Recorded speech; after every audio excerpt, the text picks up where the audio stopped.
carta de la epístola del apóstol Pedro. La primera de ellas ahí en la Biblia, por favor, si tienen un ejemplar. No sé si se han dado cuenta del día que es hoy en el calendario. Estamos a final de abril. ¿Qué día es hoy? Es el último. ¿Qué número de día? 30.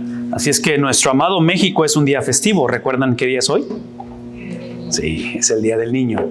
Así es que es una de las cosas que definitivamente nuestra, y no sé si es en toda Latinoamérica, la verdad, obviamente nada más conozco los días festivos en México, pero definitivamente este ha sido uno de los más trascendentales a través de los años. Entonces el recordar y el celebrar, ¿no es cierto? La bendición, sobre todo en una cultura que trágicamente los cambios que hemos experimentado en las últimas generaciones, parte de ello ha sido la falta.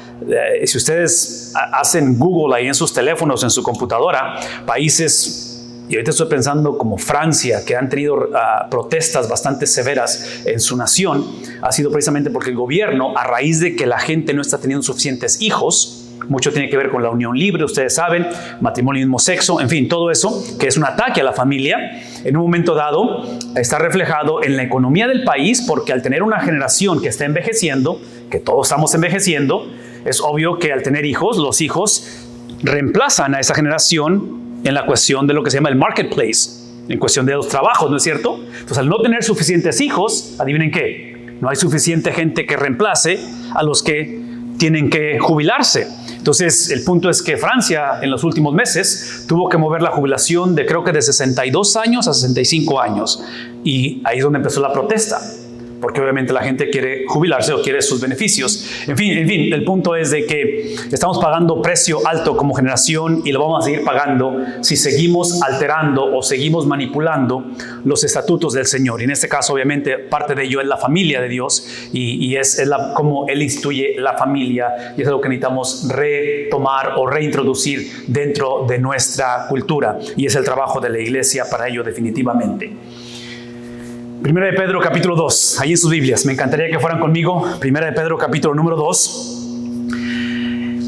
30 de abril, ¿verdad? Entonces ya mayo está aquí y ustedes recordarán que mayo, y yo sé que Brownsville no es la excepción, pero mayo es donde se respira la cuestión de graduaciones, la cuestión de conclusión de clases, empieza el famoso verano. En fin, menciono todo esto porque cuando se trata de graduaciones, y piensan conmigo en cuestión de graduaciones, como familia de diciembre pasado y dentro de una semana precisamente nuestros hijos han estado graduando de sus universidades y cosas por el estilo, y cuando pienso en graduaciones, pienso en cuestión de vocación.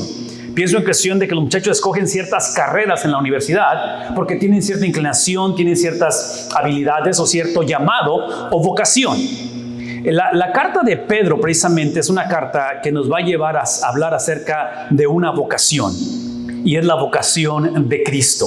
Así es que quiero que lean conmigo estos pasajes pensando en términos de vocación, en un propósito por el cual, en este caso, la persona estudia, trabaja, ejerce cierto llamado o cierta carrera. En el caso de Cristo es precisamente donde nos encontramos, y es donde quiero que piensen conmigo, empezando en el versículo número 1 de la primera carta de Pedro, en el capítulo número 2. No tenemos el tiempo, pero simplemente les voy a decir, por lo que está ahí, que hay una transición gramatical donde Pedro dice por tanto. En inglés es la palabra therefore. Basado en todo lo que hemos hablado, que en este caso es el capítulo 1, ahora transicionando al capítulo número 2, empieza él a describir o hablar acerca de esa vocación.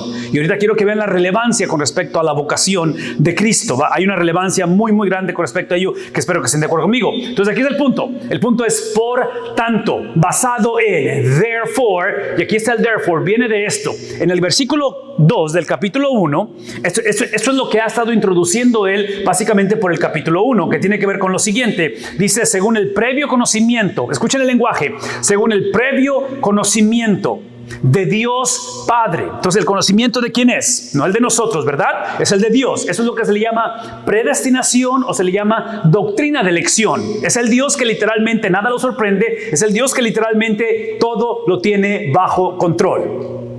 Número 2, no solamente es el conocimiento previo, pero también es la obra. ¿Qué tipo de obra? Santificadora. ¿Es la obra santificadora de quién? No de nosotros. ¿De quién? Del Espíritu Santo. ¿Captaron? Escuchen el común denominador. Padre, Dios Padre, Espíritu Santo. Y termina diciendo para obedecer ¿a quién? Entonces, observen el lenguaje, ¿qué es la palabra? Trinitario, de la Trinidad, donde habla del Padre, del Espíritu y del Hijo. ¿Qué es el punto? Observen que lo que está introduciendo o hablando el apóstol Pedro en ese por tanto, ¿sí? ¿Basado en qué? Basado en lo que Dios ha hecho, ha dicho y está obrando. Ahora, mantengan esto en mente, porque aquí es donde entra la vocación de Cristo. La audiencia, los destinatarios que Pedro está escribiendo, es lo que se le llama la iglesia o las iglesias de la dispersión. Estas son iglesias de las cuales están en la parte, lo que hoy en día es en la parte norte del país de Turquía, y son iglesias que tienen por lo menos este tipo de características. Problemas internos, entre ellos no se llevaban bien.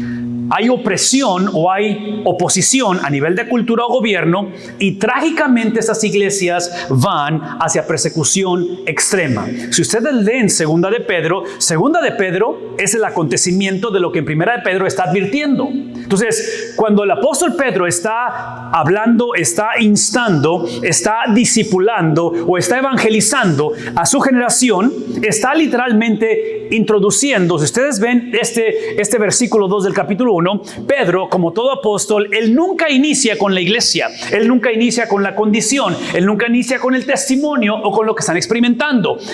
Cada apóstol inicia con lo que Dios está haciendo sin nuestra ayuda, que es el evangelio. El evangelio es lo que Dios ha hecho sin mi ayuda. Entonces, en este caso, el evangelio, lo están viendo enfrente de ustedes, es el conocimiento previo de Dios, que es el punto, que es obvio que la iglesia, es obvio que tú y yo estamos limitados a nuestros sentidos, a lo que vemos, a lo que tocamos, a lo que escuchamos, a lo que olemos y a lo que probamos, en nuestros sentidos, ¿verdad? Entonces, Pedro está diciendo, hey, el Dios de la Biblia, el cual no está en contra de lo que percibes, de lo que sientes, de lo que entiendes, es más que eso. Es el punto, es más que eso, por eso es que tiene conocimiento previo. Habla acerca de la obra santificadora del Espíritu Santo, que en este caso es el Dios que, basado en su conocimiento previo y nada lo toma por sorpresa, escuchen lo que voy a decir, Él tiene la habilidad de tomar nuestra situación, condición, por muy caótica o muy reprobada que sea, a través del Espíritu Santo, tiene la oportunidad Dios de usarlo para moldearnos. Esa es la palabra santificadora, es de moldearnos a la imagen de Cristo. Entonces, la meta no es que simplemente Dios intervenga y nos saque del apuro. La meta es que Dios intervenga y use nuestro apuro para moldearnos a la imagen de Cristo. ¿Vemos la diferencia? Porque si no, Dios sería lo que se dice en inglés un cosmic butler. ¿Saben qué es un butler? ¿Sí? ¿Un sirviente? Sí, Dios no es un sirviente cósmico o un sirviente celestial que simplemente atiende a nuestra necesidad. No. Él, probablemente parte de la necesidad que tenemos es precisamente de ser moldeados a su imagen. Y el propósito, ¿qué dice en la pantalla? El propósito es para, ¿qué cosa? ¿Para evitar problemas o el infierno? No, es para obedecer ¿a quién? Y obedecemos a Cristo no porque la cosa ha cambiado, obedecemos a Cristo independientemente de qué suceda en nuestro entorno. Es el punto. Es obediencia, sí, es lo que llamamos perseverancia de los santos. Basado en todo eso, ahora sí, capítulo 2, versículo 1, ese es el por lo tanto, ¿verdad? Basado en todo eso, ¿qué es lo que dice él? Aquí da un mandato, eso se llama un imperativo. Aquí es algo que la iglesia es llamada a hacer. ¿Qué es la palabra que usa? Y es el concepto de desecharse, de quitarse algo. Y aquí está la lista de las cosas que quiere que la iglesia se quite. Vean, escuchen lo que voy a decir, es importante. Pedro no está pidiendo que la iglesia opere u obre simplemente por la situación o porque es lo correcto por hacer. Pedro está diciendo, necesitamos operar, obrar, actuar, obedecer, movernos, desechar, en este caso, basado en lo que Dios ha hecho. ¿Sí vemos la diferencia? Basado en lo que Dios ya ha hecho, su conocimiento previo, su trabajo santificador a través de su Espíritu y por la obediencia a Cristo, es que ahora, dice en la pantalla, desechen de ustedes, ¿qué cosa? Lo que está presente. ¿Qué está presente en la iglesia? Hay malicia. ¿Qué más hay? Es lo que la palabra counterfeit, que sería ¿qué? Falsificación de las cosas, ¿sí? Engaño. Hay hipocresías, hay envidias, ¿y qué más hay? Todo eso había dentro de la iglesia. O sea, trágicamente se los dije, conflicto interno, ahí está el conflicto interno, trágicamente opresión u oposición de la cultura del gobierno. ¿Y hacia dónde van? Van hacia persecución, ¿qué dijimos? Extrema. Entonces, él está diciendo, basado en lo que Dios ha hecho. Ahora, aquí está el reto, escuchen por favor lo que voy a decir, esto es importante, lo que voy a decir.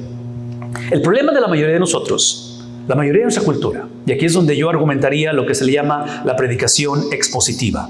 La predicación expositiva es simplemente crear, formar, entender que el sermón o el estudio de la Biblia no está basado en lo que yo entiendo o en lo que yo siento o en lo que yo quiero de la Biblia, ¿sí? Porque la Biblia no es ¿saben qué es un vending machine? ¿Sí? Una de esas máquinas donde están los refrescos o las papitas y los chocolates que le echas una moneda y la planas A7 y ¡pum! Te sale Sí, a veces así tratamos a la Biblia, que queremos que nos diga simplemente qué hacer con mi situación, porque la mayoría queremos despojarnos. La mayoría vemos esta lista y decimos, es obvio que hay que despojarse de eso, es obvio que eso no está funcionando. ¿Verdad lo que voy a decir? Sí, el punto de esto es que no es tanto que la iglesia haga lo cual necesita hacer, pero es la base, el objeto, la razón, y es por eso que estamos enfatizando que este despojo de las cosas que acaba de enlistar no es simplemente lo que la iglesia necesita hacer, es lo que le sucede a la iglesia.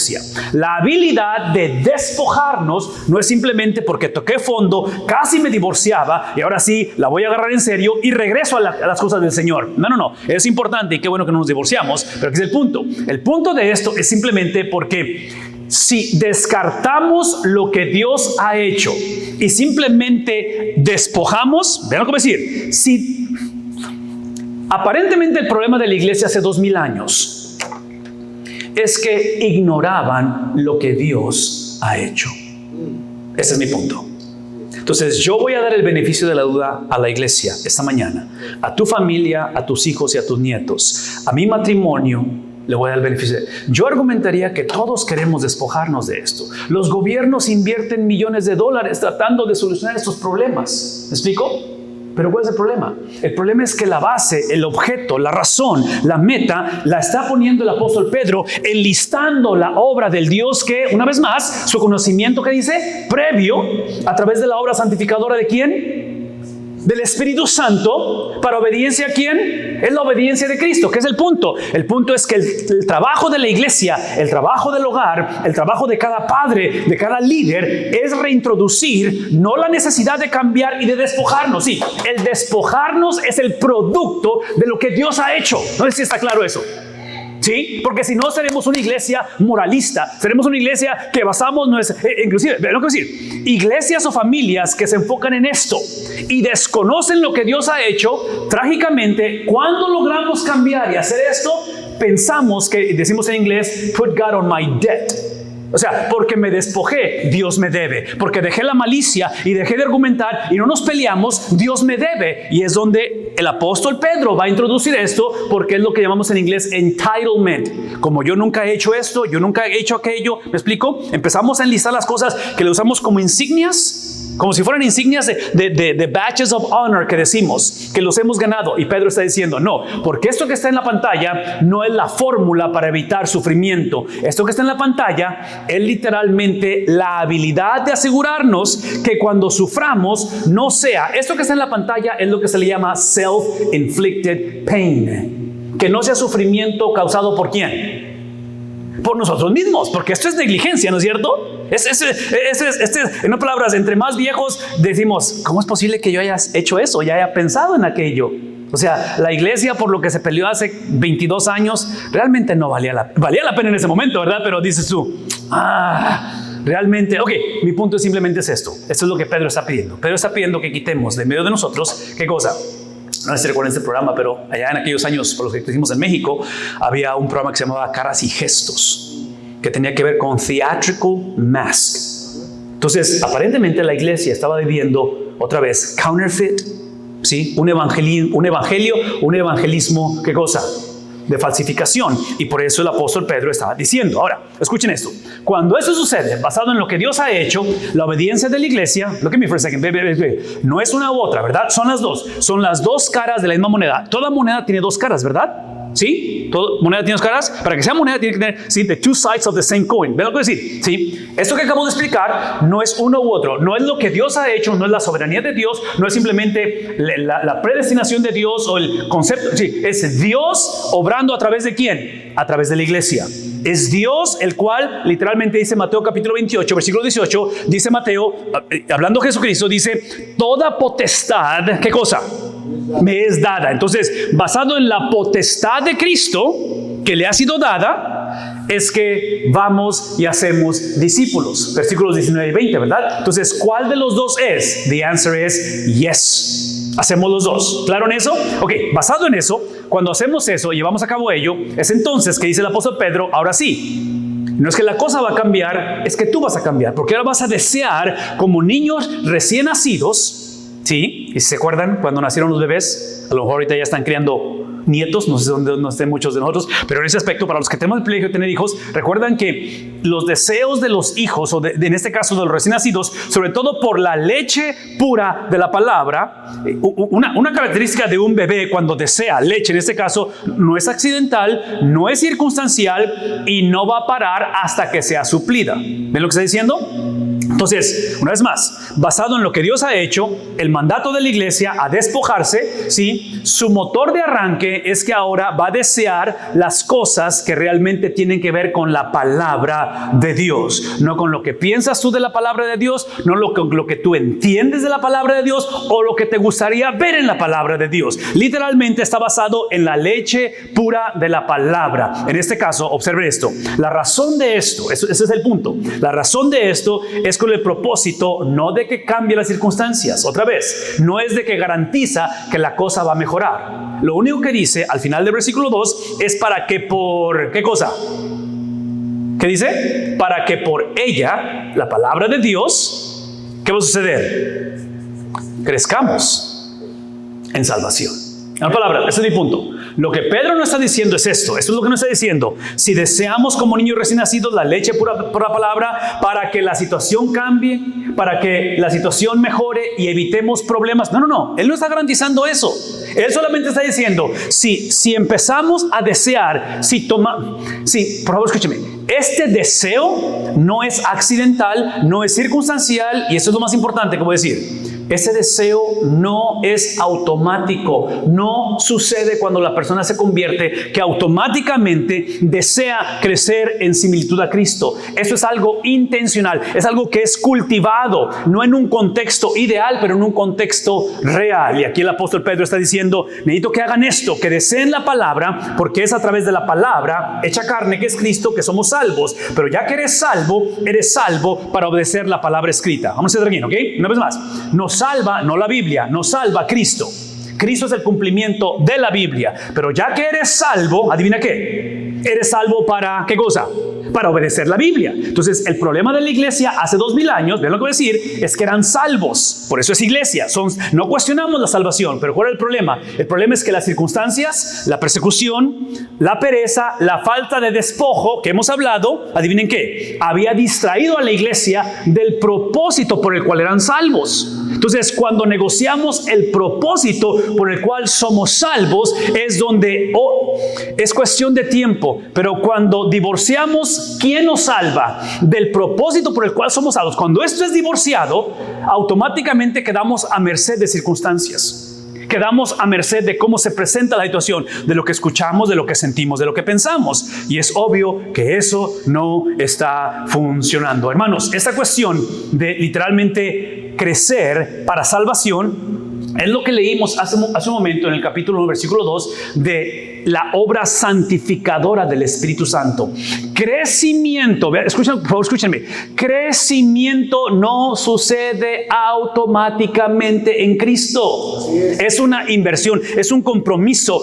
Obviamente que inicia de Cristo para con nosotros y en reciprocidad respondemos a ese crecimiento. Entonces, ¿qué es el punto? Aquí es el punto. El punto es ese. Es de que necesitamos como iglesia dejar, porque eso es lo que hemos hecho, sin excepción todos. Hemos visto la santificación o el crecimiento, escuchen el lenguaje, está hablando de para que por ella crezcan para salvación. Ese crecimiento lo hemos visto como una añadidura o como un plan B. ¿Qué estoy diciendo? Es el concepto. Y otra vez, vienen los veranos, viene el verano, vienen campamentos, vienen diferentes experiencias donde mucha gente, o jóvenes, niños, de todos, empezamos en una reconexión con Dios o una reconsagración con Dios. No estoy en contra de ello, pero esa reconexión, reconsagración, esa cuestión de entrega al Señor o dedicación debe de ser normativa, no circunstancial. Entonces, en este caso, la santificación, el crecer en similitud a Cristo, es la razón por la cual hemos sido salvos. Ese es mi punto. Fuimos salvos para crecer, ¿en qué cosa? En similitud a Cristo. Ahora, aquí es donde se pone la cosa un poquito difícil para nosotros, para todos, porque aquí es donde entra la vocación de Cristo. Si somos honestos, la mayoría de nosotros crecemos a través de pruebas y dificultades. Esa es la realidad, si somos honestos. Y eso es extremadamente importante porque ustedes y yo sabemos, históricamente lo sabemos en estas iglesias, conflicto entre ellos, opresión del gobierno y de la cultura. ¿Y qué es el último? Van hacia persecución. ¿Qué tipo de persecución? Extrema. Me van tantito, escuchen lo que voy a decir.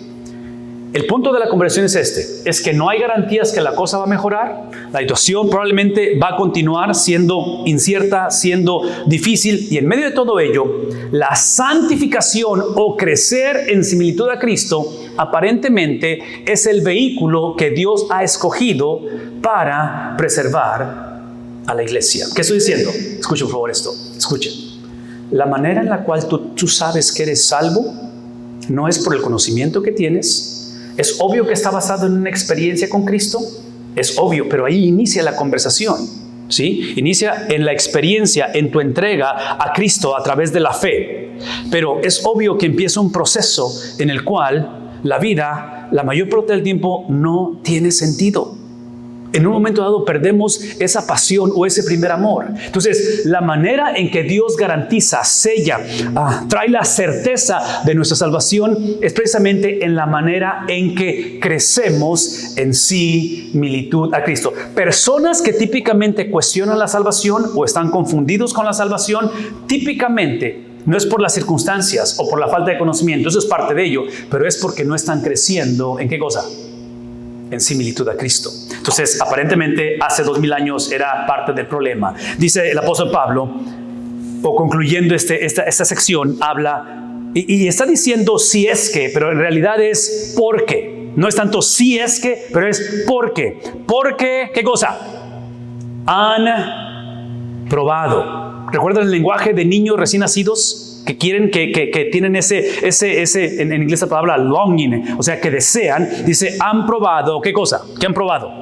No el cambio de circunstancias, una vez más. No está, sí, Pedro no era predicador de la prosperidad, que simplemente garantizaba que la cosa iba a cambiar. No. ¿Qué está diciendo? Sí, en medio de la necesidad, en medio del conflicto, en medio de la pérdida, del luto, de la situación difícil, adivina qué han probado, qué han conocido. Han conocido la bondad del Señor. Hermanos, escuchen lo que voy a decir. La bondad del Señor es precisamente entender que al final de la conversación lo que obtenemos es Cristo. El regalo es Cristo. La bendición es Cristo. Y menciono esto porque otra vez, iglesias, familias, personas que divorciamos, una vez más, el Dios que nos ha salvado del propósito y el crecimiento no está llevándose a cabo como debe de llevarse y no le caracteriza. Escuchen lo que voy a decir, aquí es el punto. ¿Sí? Cuando esto no es normativo, la cuestión de crecer en similitud a Cristo, quedamos a merced de las circunstancias, donde, cuando, no sí, pero cuando se presenta la prueba, escuchen lo que voy a decir, esto que está en la pantalla se nos olvida. Es la cuestión de entitlement, que pensamos que Dios me debe, por lo tanto se nos olvida que la gracia de Dios, ¿qué le caracteriza la gracia de Dios? ¿No la debe o es voluntaria? ¿Sí? En otras palabras, aquí es el punto. Entre más crecemos en similitud a Cristo, más recordamos y más procesamos la vida a través del pensamiento y el entendimiento que Dios nos debe absolutamente. ¿Cuánto nos debe Dios? Cero. Realmente sí, Dios nos debe algo. ¿Saben qué es lo que Dios nos debe? Dios nos debe justicia. En otras palabras, si Dios nos diera lo que merecemos, ¿vamos al cielo o al infierno? Infierno. Definitivamente. Entonces no nos conviene. Inclusive, hace 2000 años, adivinen a quién le dio lo que nos merecía a nosotros. ¿A quién se lo dio? Es Cristo. El que no conoció pecado por nosotros, dice Pablo en Corintios, por nosotros se hizo pecado. Entonces, menciono todo esto porque lo que expone el conocimiento de la gracia es la prueba. Entonces, cuando atravesamos la prueba, y no estoy diciendo que qué bueno que estemos en prueba, ni estoy diciendo y que oremos para que... No. Todo lo que estoy diciendo es que, una vez más, si la meta es crecer en similitud a Cristo, esa es la meta, es la razón por la cual somos salvos. La pregunta es, ¿cómo crecemos en similitud a Cristo.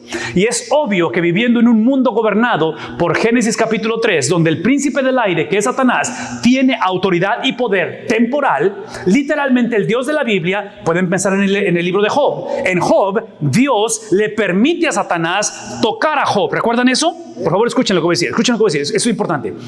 El concepto de Dios autorizando a Satanás a tocar a Job es el concepto bíblico de la maldad y el sufrimiento.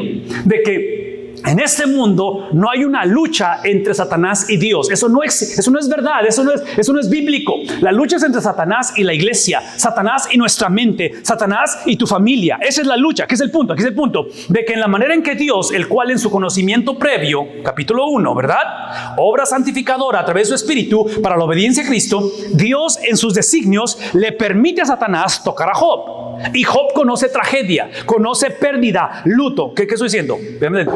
De que el Dios de la Biblia siempre permite a Satanás que haga cosas, y el permiso que le da, eso es importante, el permiso que le da, tangible y real y difícil de experimentar, porque para Job es inconcebible lo que Job perdió, ¿verdad? Entonces, ese permiso que le da y Satanás se lanza a hacer su obra como Satanás, es la misma cuerda que Dios le da con la que Satanás se va a ahorcar solo. Porque las luchas que tenemos, basado en que Dios me debe, ¿qué cosa? Absolutamente nada. Las luchas me recuerdan de la gracia de Dios. Me recuerdan que literalmente hace 2000 años lo que me correspondía se lo entregó literalmente a Cristo. De tal manera que lo que produce esto es, ¿qué cosa? Venir a Él. Venimos a Él a través del evento cuando entregamos nuestra vida a Cristo. Venimos a Él literalmente a través del estilo de vida de Cristo. En otras palabras, venimos a Él porque Cristo tomó nuestro lugar en la cruz, pero venimos a Él donde la siguiente parte del proceso es que la vida de Cristo es dada a nosotros. Entonces, una vez más, ¿sí? Cristo recibe nuestra vida, Cristo recibe nuestro pecado, eso es como venimos a Él, pecado en Cristo, vida, perfección de Cristo, justicia de Cristo dada a nosotros. Y es ahí donde dice Él, venimos a Él, el cual, ¿quién es Él? ¿Cómo lo describe el apóstol Pedro? Lo describe como la piedra, ¿qué cosa? Viva. Es el concepto de algo inmovible. Es el concepto donde muchos como bautistas, como evangélicos creemos en esta doctrina, la seguridad del creyente, ¿verdad? ¿Sí? ¿No? ¿Conmigo? ¿Sí? O sea, no se pierde la salvación, ¿verdad? Aún cuando la situación es caótica, aún cuando no siento que soy salvo, aún cuando he perdido el primer amor, ¿sí? Entonces aquí es el punto. Venimos a Él en la piedra viva, porque venimos a Él, a través de gracia somos salvos, venimos a Él. Eso produce no una vida perfecta, no una vida sin problemas, produce la oportunidad. Venimos a Él para perseverar a través de la prueba. Pero aquí es el punto. Como venimos a la piedra viva, eso implica ahora que la razón que perseveramos es porque Dios ha escogido preservarnos. Entonces, aquí es donde tenemos que recordar que el venir a Él no es simplemente una fórmula mágica para, otra vez, ser librados de la prueba y de la necesidad. Es simplemente que Dios, otra vez, pensando en Job, Dios usa las circunstancias difíciles, conflictivas, las pérdidas y el luto para reafirmar que nada nos puede separar de su mano. De que la obra que Él empieza, Él siempre, ¿qué cosa? La termina. De que su conocimiento previo, eso implica que lo que hemos vivido, las cicatrices del alma, el caos que viene por delante, los triunfos que podamos experimentar, desde antes de la fundación del mundo, el Señor ha estado en control de todo ello. El contraste de esto, y aquí está lo difícil de lo que estamos leyendo, es que esa misma piedra fue, ¿qué cosa? Fue desechada. ¿Por quién? Fue desechada por aquellos que trágicamente, esa ceguera espiritual, es aquellos que dentro del liderazgo estaban viviendo, en otras palabras, ese es el punto, el desecho de Cristo. Aquí está la vocación de Cristo. Por favor, escúchenme. Esa es la vocación de Cristo. La vocación de Cristo es que antes de la fundación del mundo, Él fue elegido, Él fue predestinado para ser la piedra viva. Pero a la misma vez, simultáneamente, dos caras de la misma moneda, piedra viva, que es nuestra fortaleza, es la roca, es el que preserva la iglesia. Esa piedra viva fue elegido simultáneamente para ser, ¿qué cosa? Desechado. Por favor, véanme tantito. Si tú eres salvo esta mañana, y si no lo eres, vas a tener la invitación. Pero si tú eres salvo, tú fuiste elegido, fuiste predestinado para ser salvo. Pero el ser salvo involucra que también fuiste elegido para ser rechazado. Yo sé que nadie les dijo eso cuando aceptaron a Cristo, pero incluyen el paquete, porque si Cristo fue rechazado, adivinen qué, como seguidores de Jesús, es cuestión de tiempo. Vivir a través de los lentes de la Biblia, procesar la vida a través de la perspectiva bíblica, es declarar guerra a este mundo.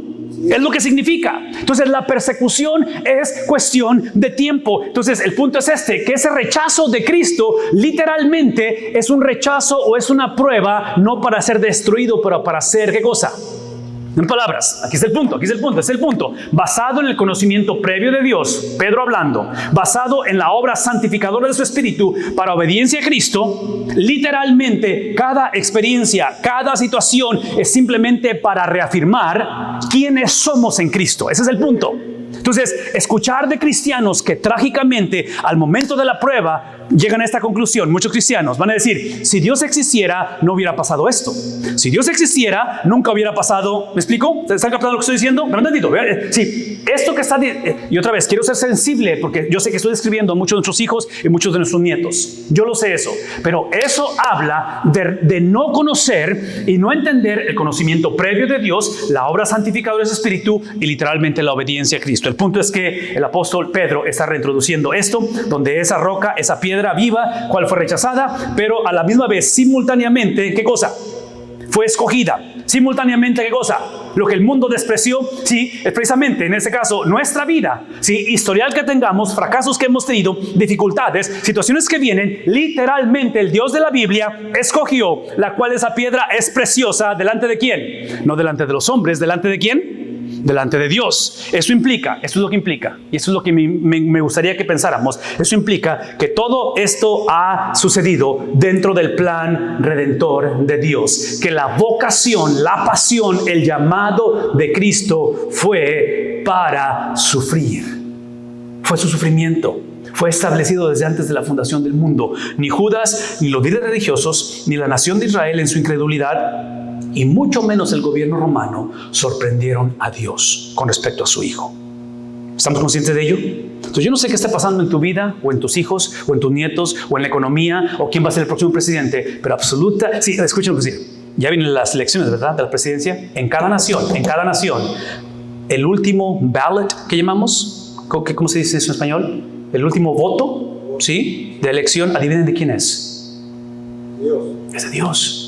Dios elige las personas que están en gobierno en cada país. No estoy diciendo que Dios está de acuerdo con todo lo que hacen los gobernantes. Como es lo mismo que pasa en tu vida, ¿verdad? Dios no está de acuerdo en todo lo que hacemos, pero aún nuestro pecado y nuestra rebeldía no limita los planes de Dios. Déjenme acabar con esto, porque aquí es donde el apóstol Pedro lo trae a conclusión.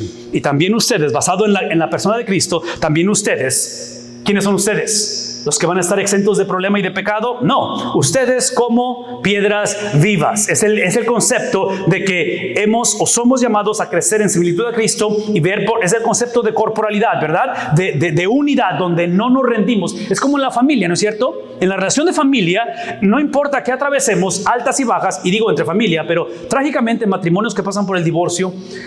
Y otra vez, es obvio que cada caso es diferente, pero escúchenme decir, típicamente el divorcio proviene de una persona o dos personas que en algún momento consideraron la opción de divorciarse. Ese es mi punto. Entonces, en este caso, pensar en continuar tiene que ser el motor de arranque, donde simplemente dice él, como piedras vivas, ¿qué cosa? La unidad que tenemos como iglesia, la razón que estamos aquí este domingo es para ser, ¿qué cosa?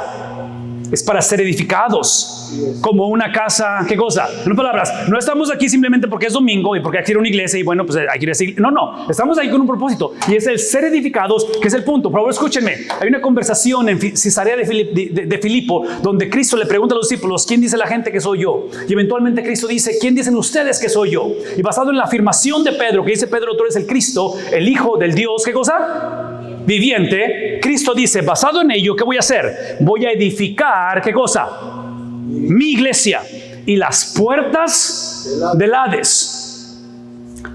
Lo que Cristo no dijo eso es lo que Cristo no dijo. Cristo no dijo, voy a edificar mi iglesia y no van a ser afectados por las puertas del... No, van a ser afectados, van a ser golpeados, van a ser perseguidos, pero no van a detener la iglesia. Entonces, cuando Pedro habla acerca de de piedras vivas que sean edificadas como casa espiritual. Está hablando de una iglesia, de una generación no exenta de problemas, pero literalmente nuestra posición no es protegernos de los problemas, es literalmente atacar los problemas. Cristo nos ha posicionado de una actitud defensiva, donde nos defendíamos. Ahora estamos en una posición, ¿qué cosa?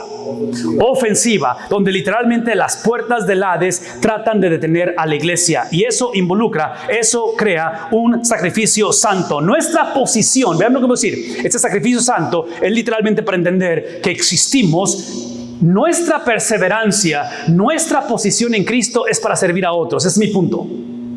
No crecemos simplemente para decir que hemos crecido o para decir, mira lo que... No. Crecemos para que otros tengan acceso al Evangelio, para ofrecer sacrificios espirituales, los cuales son aceptables a Dios por medio de Jesucristo. La audiencia del apóstol Pedro es una audiencia de la cual ellos conocían el sistema sacrificial. Y en el sistema sacrificial, en el templo, venían, traían sacrificio y literalmente había derramamiento de sangre, perdón de pecados, terminaba el sacrificio y salían a su vida cotidiana. Vean lo que voy a decir, escúchenme, es importante.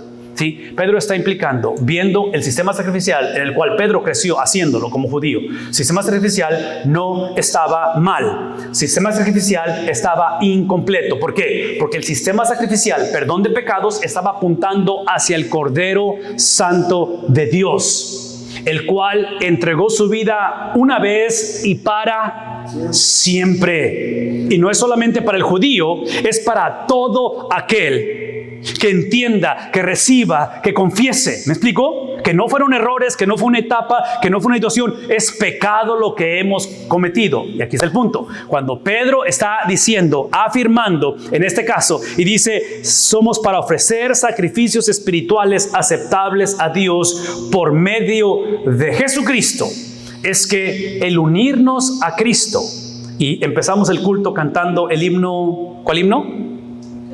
Porque Él vive. ¿Sí se dieron cuenta del sabor de ese himno, del tono de ese himno que es escatológico? Triunfaré. ¿Cuándo triunfaré?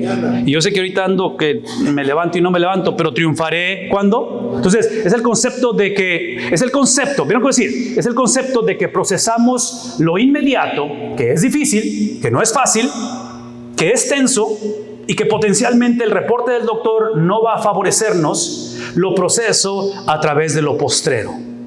Proceso la pérdida ahorita a través de que en el reino de Dios, aunque la enterramos y ya falleció ella, ya falleció él, y es una pérdida, en el reino de Dios es ganancia. Porque Pablo dice que para mí el vivir es Cristo y el morir, ¿qué es? Véame tantito, ese es mi punto. El punto es que si hay la promesa, o porque hay la promesa, que un día, literalmente, el cielo será abierto. Y el cielo será abierto y encontraremos, escuchen esto, Tesalonicenses, encontraremos a Cristo en el aire. ¿Han escuchado eso? ¿Han leído eso de Tesalonicenses? Sí, yo esto es lo que creo, que vamos a encontrar a Cristo en el aire, los sepulcros se abrirán y nos encontraremos con Él, porque Satanás es el príncipe del aire. Entonces es dominio sobre ¿quién? Sobre aquel que causó la muerte. ¿Conmigo? Vean, por favor, escúchenme. Si esa es la promesa, no hay manera que podamos hablar de resurrección de entre los muertos a menos de que nos unamos a Cristo en el altar. No para sacrificar, pero para convertirnos en ese sacrificio vivo, agradable. ¿A quién? A Dios. Romanos 12, porque es vuestro culto. ¿Qué cosa?